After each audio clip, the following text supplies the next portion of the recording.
Welcome back to the Unarmored Project. Here we're jumping into episode 3. What happens after the conversation?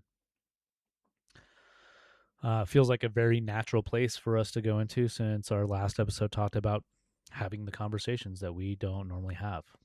Look, we need to be honest. We're really good at sheltering ourselves, protecting ourselves, burying that dirty stuff like it's a secret that nobody ever needs to see or know. We're really good at showing up like we're bulletproof because that's the image that we want to uphold when we get on duty, when we go to work. It's the image we want our families to have so they can believe that we're safe when we go do dangerous stuff.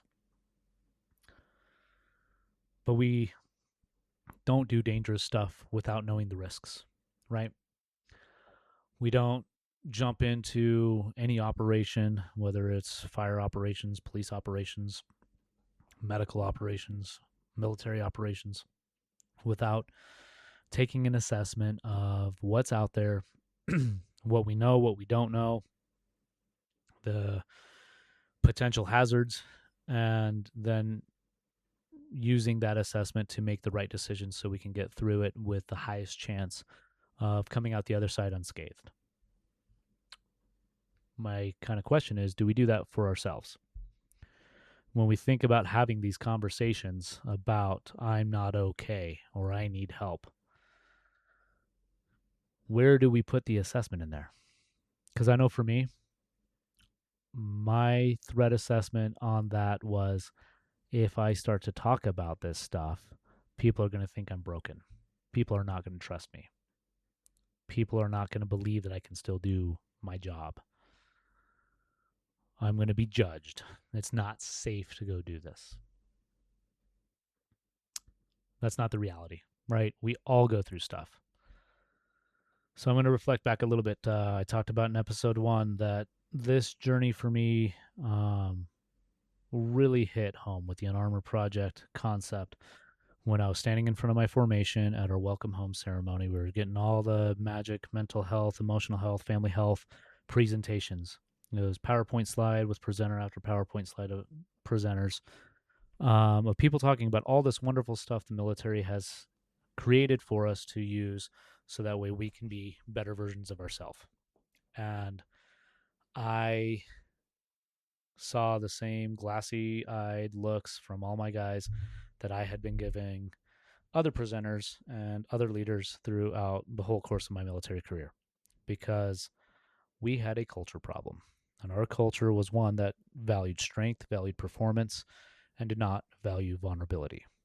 I mean, I remember being senior sergeant and going to my lieutenants and being like, nope, we can't get this stuff done because we don't have the resources, and being looked at like I was a complete asshole.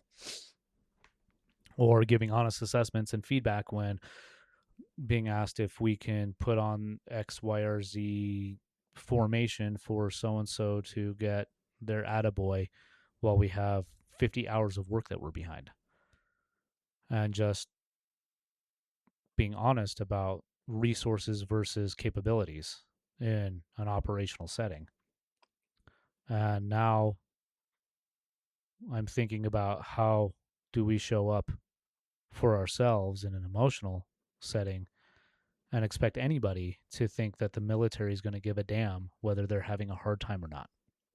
When we can't even give a damn if our guys are overworked, underappreciated, and have 10 times the amount of tasks to get done because we're really good at loading them up on it. Luckily, at this time, I was already in these programs. I was working with families programs. I was working with my chaplain. I was getting help for myself and my situation at home. I was a pretty decent mess at that point, going through separation, home from my fourth deployment, feeling disconnected from my children, really struggling with PTSD, and getting help for it and seeing the fruits of that labor and recognizing that these programs work, these people care.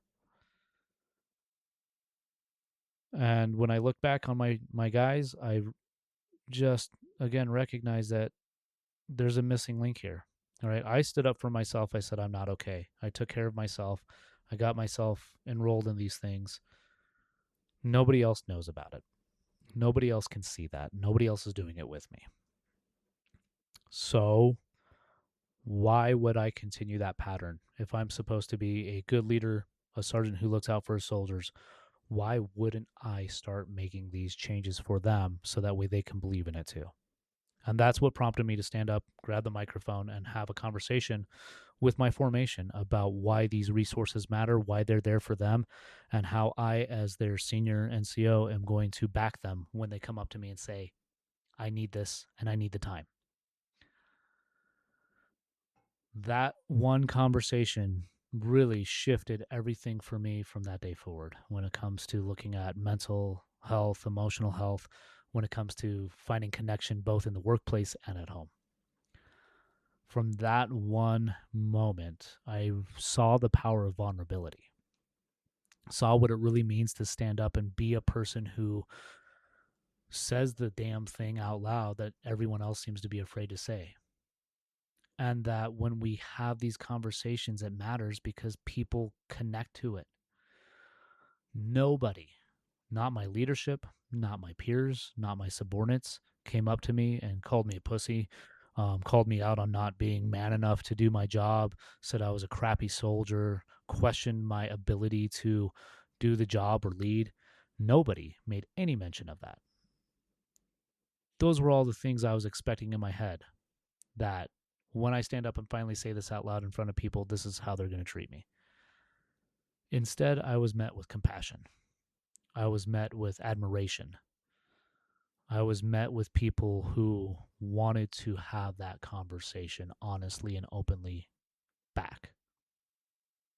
And that is one of the big reasons why this space exists. People care. Our friends care. Our peers care. The guys that we run missions with, sit in the firehouse with, they want us to be our best selves, and we can't be our best selves if we're holding on to stuff that's hurting us. My friendships started gaining better connection. My relationships started gaining better connection, and I set a new expectation for myself in what normal is when it comes to caring and feeling and existing. That I can have feelings, I can have needs, and they don't make me lesser of a person, lesser of a soldier, lesser of a leader. So we start with having that conversation, being open, being honest about it. The next thing you know, that conversation needs momentum.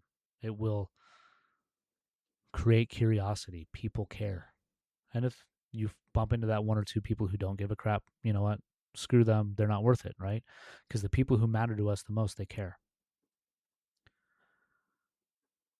Our goal isn't to fix everybody, right? I wasn't looking for a therapist in the moment or needing my formation to be my therapist when I shared my story about, how my life was going and how I was working to turn it around. I wasn't looking to become anybody else's therapist because they had problems and I had been finding answers. And that's, again, not what this space is for. Instead, when we share our stories, it gives us something that we can connect on. It makes this experience human. It reminds us of our humanity. And that's the goal. We can be presented resources left and right. We can be given every opportunity to go do talk therapy, to go to equine therapy, to go on outings and vacations. But if we can't have that honest conversation with ourselves and be kind to ourselves and be honest with ourselves, we can't turn that into being honest with other people. And if we're not honest with other people, then we don't build connection.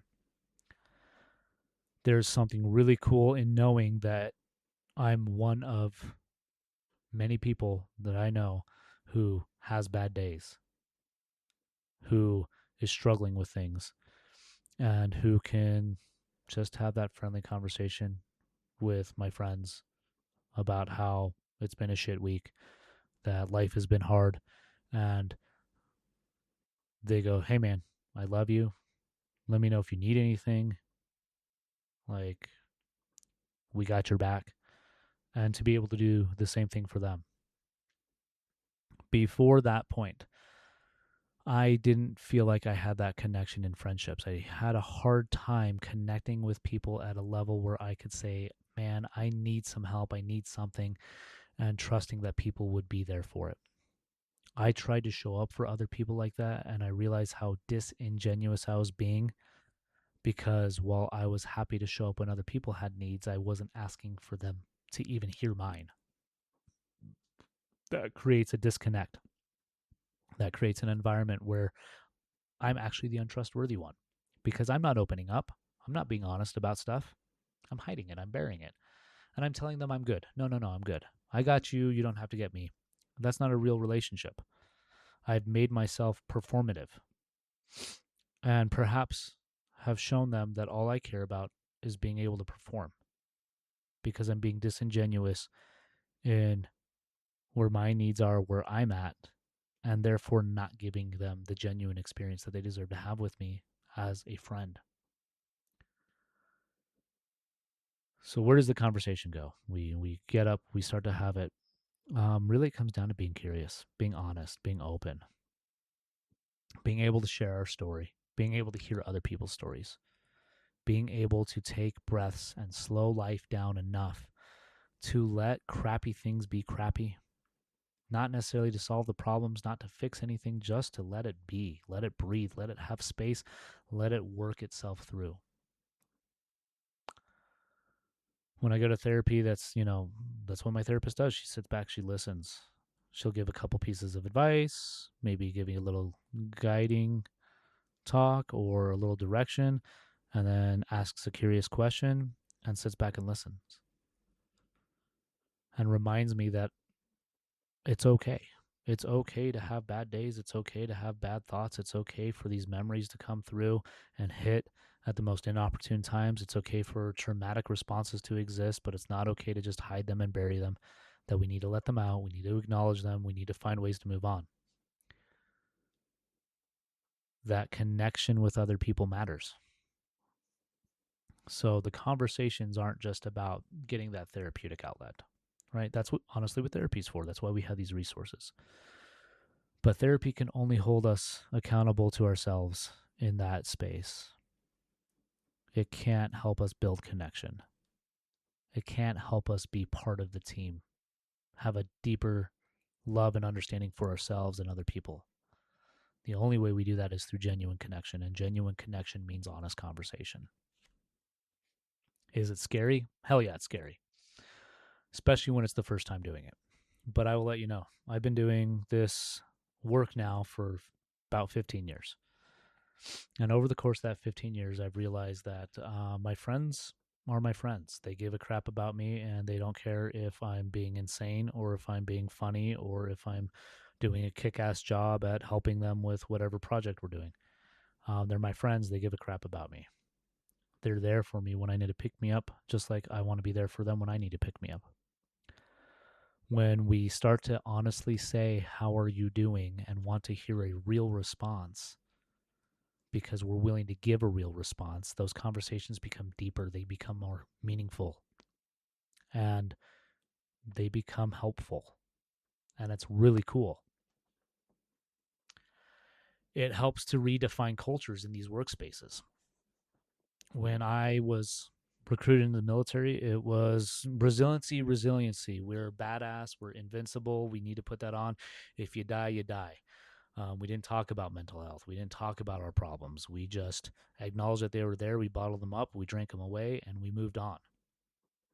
When I look back at my formation as I was leaving the military, I had a group of soldiers who genuinely cared for each other, who genuinely wanted to know if someone was having a bad day. And if they saw things, they would come and find assistance.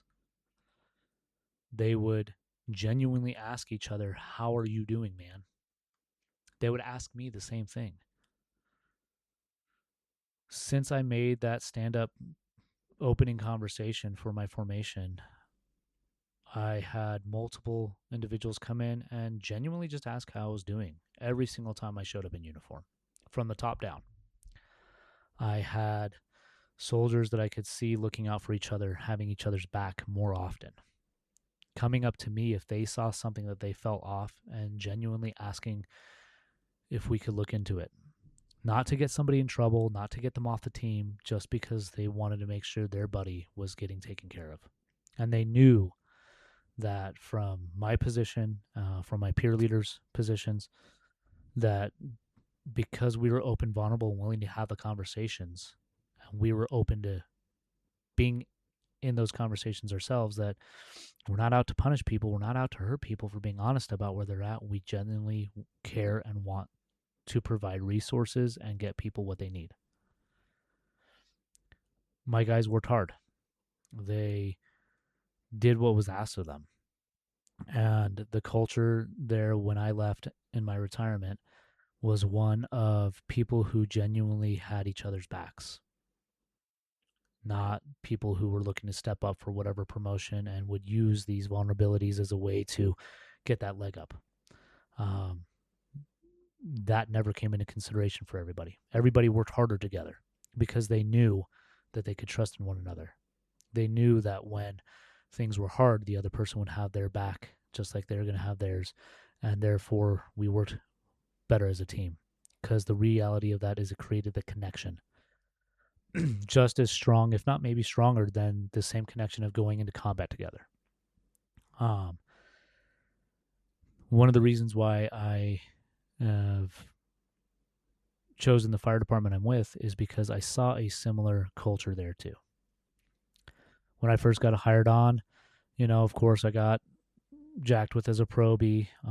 We pick on each other. We make fun of each other. We call each other, our off the wall nicknames, play pranks and all that stuff. But at the end of the day, when somebody's struggling, it's not a, hey, you suck, get up and let's move on. It's a, hey, dude, what's going on? What do you need? That came out from the beginning of when I entered my fire department, and it's something that's still present there. I jumped into the peer support space with them because I genuinely felt and saw care coming from the line members who wanted this peer support team to be successful. We recognize that there are these issues, this weight that we all carry. We had a couple members who did go offline because of that burnout and breakdown, and we wanted to make sure that we were changing how we responded to each other before those incidents happened. And the team I work with right now is amazing. One thing I know for certain is anytime one of my line members, and honestly anyone in the department, comes up to me and asks how I'm doing, whether I'm having the best day in the world or the worst day in the world, I can be honest with them and they'll give a crap. They won't hold it against me. They'll ask if there's anything that can be done or anything that they can do, and they'll hold space for me to be honest about it. And just continue to treat me as a person, as a human, not just as somebody who's there to fill a roster slot, go run calls, get stuff done, and then they can dismiss me when the next shift comes on. That's something that I'm trying to continue to give back. It gives me a leadership team that I can trust and want to continue to grow to be a part of. Right now, I'm acting as a lieutenant, so I get to play substitute teacher every now and then. I try to lean in my military experience and leadership role there. And the number one thing that I try to address when I walk in, when I'm given that role, is what do you guys need?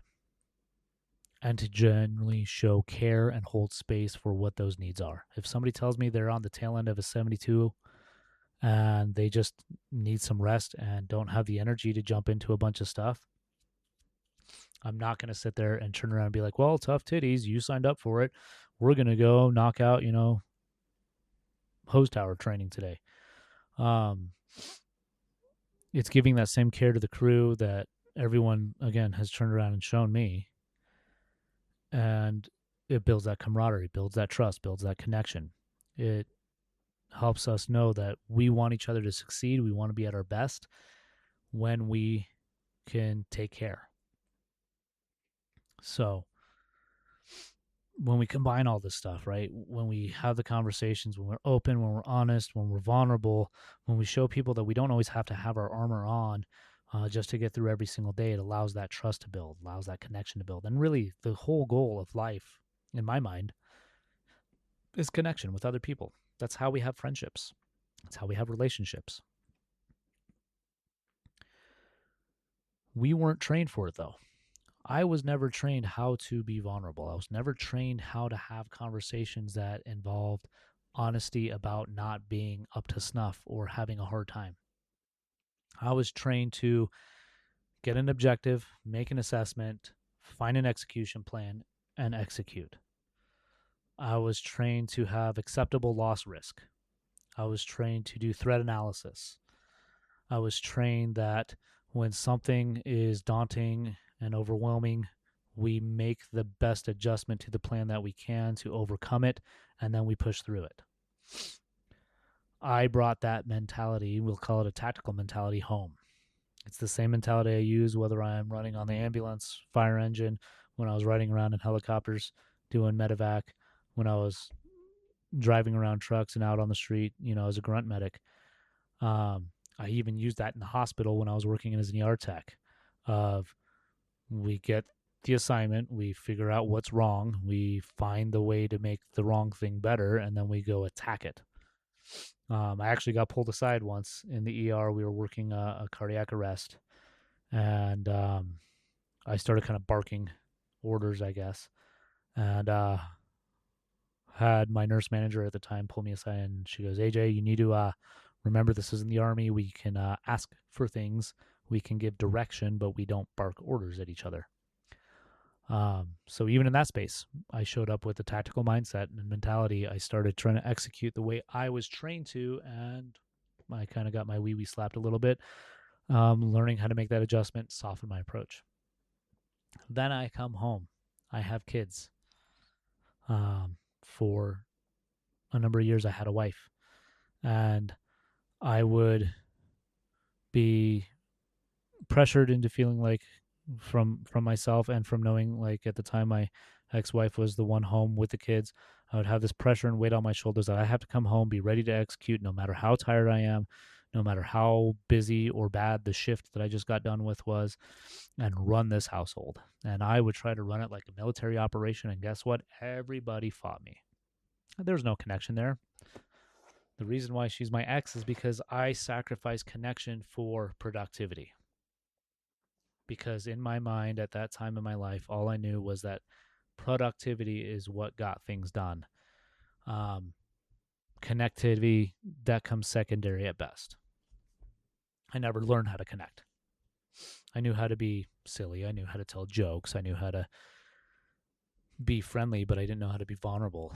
And my ex-wife told me time and time again throughout our relationship, and then even as we were coming out of a relationship, that lack of connection, that was one of the big keys that she felt like contributed to, our relationship falling apart. That I didn't know how to be vulnerable at home. I just came home and tried to do things. And then when I got frustrated doing things at home because they weren't being done the way I wanted to, I would just jump into work and do things there. And I sacrificed connection. That's the part we don't train. That's the part we don't learn. That's why these resources with a resource bridge are helpful, because I am actively here in my 40s learning how to build connection again, how to put down the tactical mindset and show up in an open, honest, relational space. I'm learning how to do that and maintain work. I'm learning how to do that and maintain a family. I'm learning how to do that and maintain a new partnership. I'm learning how to do it just for myself so I can have a good relationship with me. So the resources, they're huge help when it comes to that. But they're not the thing that truly makes the difference. They're tools. And if we don't know how to use the tools and we don't implement the tools, then we don't build. So one of the reasons why I've tried to shape the Unarmored Project around stories and sharing is very simply because the resources are not the hero. People are. We're the hero. The stories are the hero. Having trust, building connection, Resources matter because sometimes people are already ready for that next step and they just don't know where to look. Sometimes we finally say the thing out loud, but we need that little bridge to help us beyond that first conversation. And we need to be able to do the work. We need to be able to keep telling our stories, keep sharing and creating open spaces, keep making our resources feel more approachable because we recognize what they do and we're willing to talk about it and share it. Understand that different people need different support. Sometimes it's therapy, sometimes it's peer support, sometimes it's a crisis line, sometimes it's a resource built by somebody who saw that need and decided that they were going to go ahead and develop it themselves. Sometimes it's just simply having an open and honest conversation with somebody who can sit long enough for that next step to really become possible. So maybe that's where we're landing, here as we wrap up episode 3. Episode 2 is about the conversation that doesn't happen. Episode 3 is about what it means to become someone who holds space for those conversations, for us to hold that space for ourselves. Starts with how we respond when we're the one who's tired, afraid, ashamed, overwhelmed, uncertain. How we model honesty in our homes, our fire stations, our teams, in our relationships with ourselves as leaders and in the leaders that we held over us. Again, we were taught how to put the armor on, but we've never trained on how to take it back off. Maybe part of the work now is learning how to create spaces where people can take it off safely. Doesn't have to be perfect, doesn't have to happen all at once, doesn't happen without fear, but just safely enough to start to open it up. That's the conversation I want us to keep having. So if you're listening and you recognize any of this as part of yourself, I hope you know that you don't have to have the perfect words to start being honest. You don't have to carry everything alone. This is the Unarmored Project.